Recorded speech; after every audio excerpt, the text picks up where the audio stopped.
Rod Scullions. Do you remember casting your mind back to those days in the college canteen where you'd be sitting there with your friends discussing, oh, my favourite band's this band, oh, my favourite band's this band. Those nights that you've had in a pub having a drunk discussion about your top 3, about your top 5, all that sort of shit. Can you imagine having that sort of discussion? Because right now I'm going to tell you all about my current top 5 favourite bands. These are the 5 bands which followed me through the last few years. They're quite often in my mind. I listen to them the most for sure. These are bands which the top 5 kind of changes from time to time. You know, one might pop down, another might pop up, but currently this is what I deem to be my top 5 favourite bands. And a little bit of background. So first off, we have the English band Snuff, from what I first heard on one of Fat Music compilations. I think the first Snuff song I ever heard was on Fat Music 3, and that was Arsehole and Whatever Happened to the Lightly Lads, 2 amazing songs. And from there, of course, I had to go and check out the full album. I checked out the full album, and from there I had to go and check out the other albums, and I was sucked into a whole world of Snuff.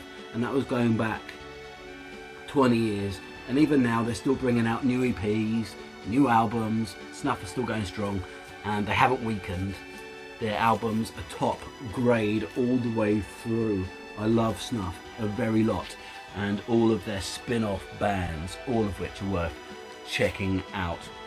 Secondarily, I was turned on to the Young Rochelles probably 4 or 5 years ago by a friend who sent me an MP3 file, and he said, hey, listen to this file. So I listened to the file, and I was like, oh, I like that. That's got a nice bit of speed to it, a bit of fun, a bit wacky, and plain exciting, and a real good energy to it. And that was the Young Rochelles. So not long after I heard that, the album came out. I got the album, and even to this day, 4 years later now, I think, I listen to this album probably at least once a month, more regularly I think than once a month. It's a good, fantastic album, and they've got so many 7-inches, all worth checking out. Great songs all the way through. I love the Young Rochelles, and they're definitely in my top 5.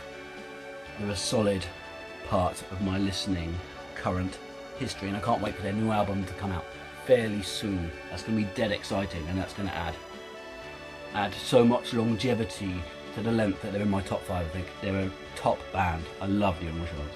They're really great. And another band that I've been listening to forever, and a lot of people will probably be like, oh, that's a boring band to have. Oh, it's okay, but I wouldn't have it in my top 5. You can shove it, because Lagwagon go all the way back, and they're still going okay. They're not quite as good as their glory days, but they've still got it. They haven't done an NOFX and gone all rubbish. They haven't done a Mad Caddies and sort of completely slowed down and gone all rubbish. They're still churning out decent, fast punk songs. It's a good band for a good generation. And actually, one of my friends has turned his young daughters onto Lagwagon. So there's a young generation of teen girls, I like to think, out there. All going to high school, listening to Lagwagon, telling their friends about Lagwagon, spreading the word. Go and listen to Lagwagon, they're saying. And not just that silly song off that skateboard game by that rubbish company. Not just that. Go and check out more than that. And I'd agree. Go and check out lots of Lagwagon, because they're a solid band and a lovely part of my listening history throughout the years.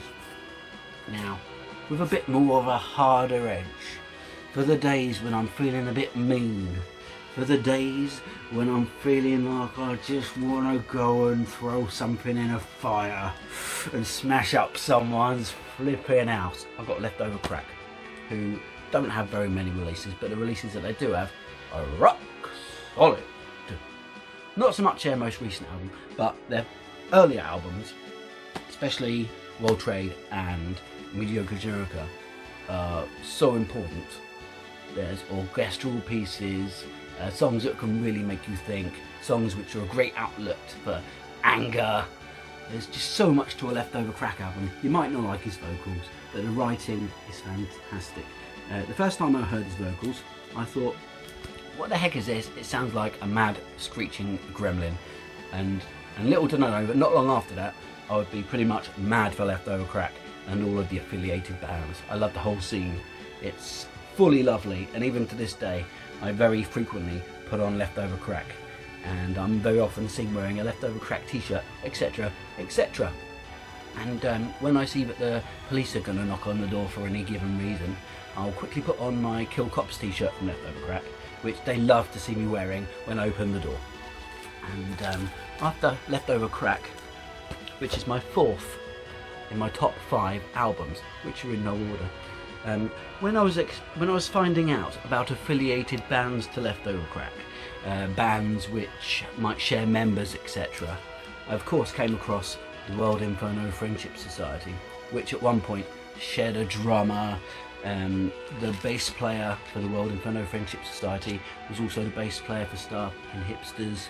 There's a few crossovers there, and of course this band in its entirety featured in a Leftover Crack song, which was lovely. But the first time I heard this band, I stuck it in my ears, and I was expecting something along the lines of most of Leftover Crack's sort of split off affiliated bands, and I was pleasantly surprised because I was hit with something the likes of which I'd never heard before.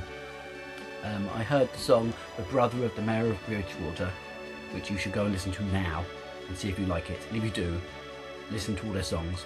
The Brother of the Mayor of Bridgewater, great. So that was World Inferno Friendship Society. Every one of their songs is so different from all their other songs.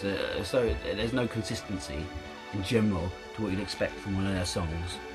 In an album of 12 songs, you're going to get 12 types of songs, and and quite a few of them are going to be something the likes of which you've never heard before. It's full on wacky and experimental, but definitely punk rock and anarchistic. They like nothing better than to encourage people to go and smash up rooms, burn things and cause trouble, which really resonates with me, because I like a bit of wacky hijinks, me. I like a bit of mucking around and taking a bit of a risk in life. Do you know what I mean? Do you know what I mean? So all the best, kids. That's my top 5 bands currently, and generally what my top 5 bands has looked like for a few years right now. I've got World Inferno Friendship Society, Leftover Crack, Lagwagon, The Young Rochelles, and Snuff. I'll do another video soon to discuss which bands have been in my top 5 over the years, why they're no longer in my top 5 at the moment, and why some of them will never even be in my top 100 ever again. So good day, mates, take care, and don't let the French words that you see on signs in Canada confuse you. It is a language, it's just a language that you probably don't understand so well. Okay, be tolerant of other languages, other races, other peoples, other types of fluorescent lights. You might not understand them, but they work to light up the flipping room. And take care of your friends and countrymen. I'll see you next time, guys.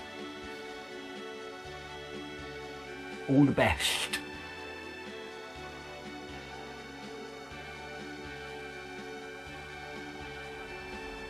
Thank you ever so much for watching my very good video. Don't forget to subscribe to the Very Good channel and come back next week for another very good video. A video to watch now. It's a good video.